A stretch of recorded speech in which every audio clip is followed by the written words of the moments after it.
This is the Herdline News. Well, the NBA and the Players Association announced the best-selling jerseys on NBAstore.com for the second half of the season. LeBron held on to the top spot that he secured in the first half, and Giannis jumped from fifth to second. I'm kind of surprised by that. You know, he's not a big market, not a huge personality.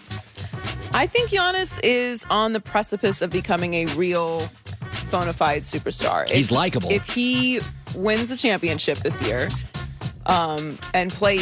which if he wins, he will also win Finals MVP, and it will have been because of him, and certainly in the way that he's been playing this series. I think it will solidify him in that space. He is very likable. Up until this point, I think there's been some questions about his game, but the questions have also come from the fact that they haven't won a championship. If he can win a championship, then those things about his game that we bring up will go away, because no player is perfect. LeBron is about the closest that you're going to get to that. And even LeBron had to develop different areas of his game and change how he played over his career. So, look, I've had huge doubts about the Bucks. I've seen them fizzle in the playoffs for the last few years. And I've always felt like until they win a championship, I really don't want to hear about how much of a contender they are. We've dealt with this as Celtics for the last few years. Like every year, it's like, this is the year. Like, go win, and then we'll talk about it in that space. And I think that if they do that this year, it will solidify him. Just looking at this video. Just think about how old the Bucks have. So many veteran players. So Brook Lopez, year 13. P.J. Tucker, year 10. Drew Holiday, year 12. Chris Middleton, year 9. Giannis, year 8. That's your starting rock. I mean, it's Milwaukee's instant. We have this instant gratification society. This has been a long work. Like Giannis and Middleton have been together now, and it's interesting where Phoenix kind of like, oh my God, Phoenix is good. But Phoenix has kind of been putting this together for a while as well. They're not as old as Milwaukee is, but I mean, Booker's not a rookie. Ayton is not a rookie. They're young players, sure. They're younger than Milwaukee. Yeah, much younger. But it's not like Phoenix is a super team that just all came together. I mean, they've had their struggles. I think the difference between Milwaukee and Phoenix is Phoenix has been terrible over the last few years, and it seems like everything finally just came together last year, whereas Milwaukee has been consistently good. They've been consistently in that conversation, but they haven't been able to take the next step in the postseason, and now here they are in the NBA Finals. So the Lakers are limited in how they can upgrade their roster next season, due in large part to LeBron and Anthony Davis's big salaries. Yep. And once again, Kyle Kuzma seems to be on the trade block. They only have 7 players under contract this offseason. So the Lakers are reportedly gauging rival teams' interest in Kuzma and could be considering deals for him this offseason. He signed a 3-year, $40 million contract extension last year. So he has a very tradable contract for the level of player that he is, and, it would make it easier to work out a deal because it's not a long-term deal that someone would be trading for if they're not completely in love with Kuzma. He bought into the defensive end last year. He's a long, athletic kid. LeBron and him, their games don't work. He's inconsistent, but he can start for most teams in the NBA. He's I think Kuzma's a nice player. I think he's kind of a victim of playing next to LeBron. Sometimes when you stand next to a supermodel, you thought your outfit and your hair looked good for a second. I mean, he's a good starting player in the league, and I think that they could make a deal for him. And he's just a victim of that situation. He also was a part of that championship team. Like, it's not like he wasn't a contributor. Yeah. And he has a lot of experience now, and experience playing with LeBron, which I think also has value. So with less than 2 weeks until training camp, we still don't know if Aaron Rodgers is going to show up. Oh, so exciting. I think he is. I know, right? 2 weeks training camp. Football is so close. We've said this, Joy. In a perfect world, this is how the calendar would work for us, which is the NBA ends. And don't we have the draft right after the NBA season? Yep. And then we have free agency for a couple of weeks. And then you go, and then you and I would only have about 3 weeks a year of Death Valley.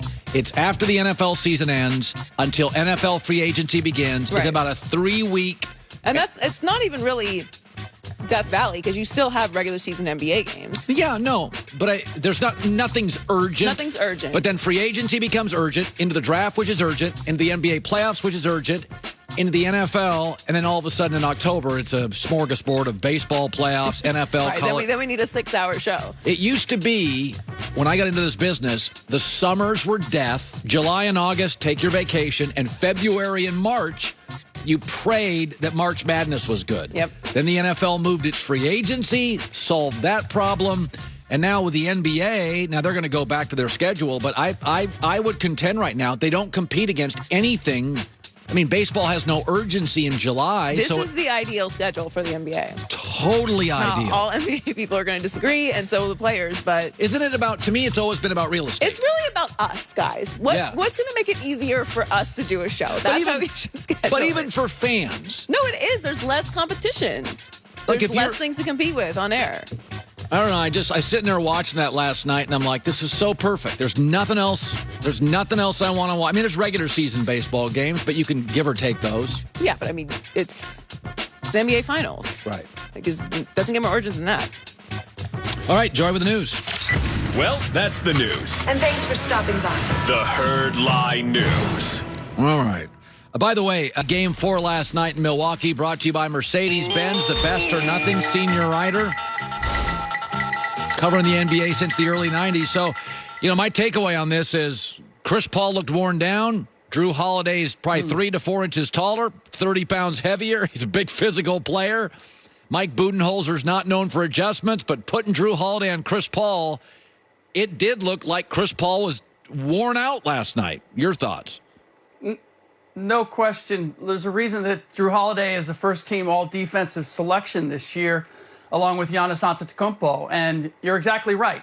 It's the physicality. It's the willingness to fight over screens. He's made everything hard on Chris, and as a result, it has worn him down. And it's really the Achilles heel of this Phoenix Suns team, because if Chris Paul is not getting his and creating for others, he's really the only playmaker that they have that makes things easier for everybody else, particularly DeAndre Ayton. Ayton's ability to be effective and efficient is hurt in a major way when Chris Paul is having to fight just to protect the ball, just to be able to score.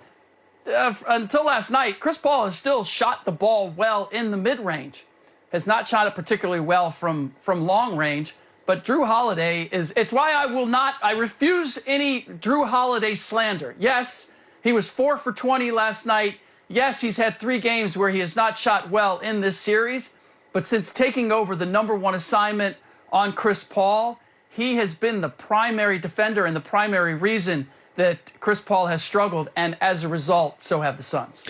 There's great shooters like Dame or Steph Curry, and then there are guys that are hot and cold like Chris Middleton.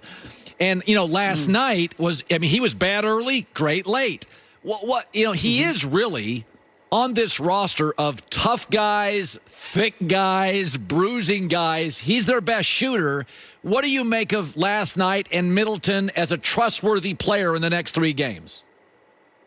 It's pretty simple, actually, and it's why I still favor the Bucks to win this series, even though 2 of the next 3 are in Phoenix. And it's because if you're going to give me Chris Middleton and Giannis Antetokounmpo playing pick and roll against Mikal Bridges and DeAndre Ayton, I better win that matchup. I like Mikal Bridges. I think he's a good young player.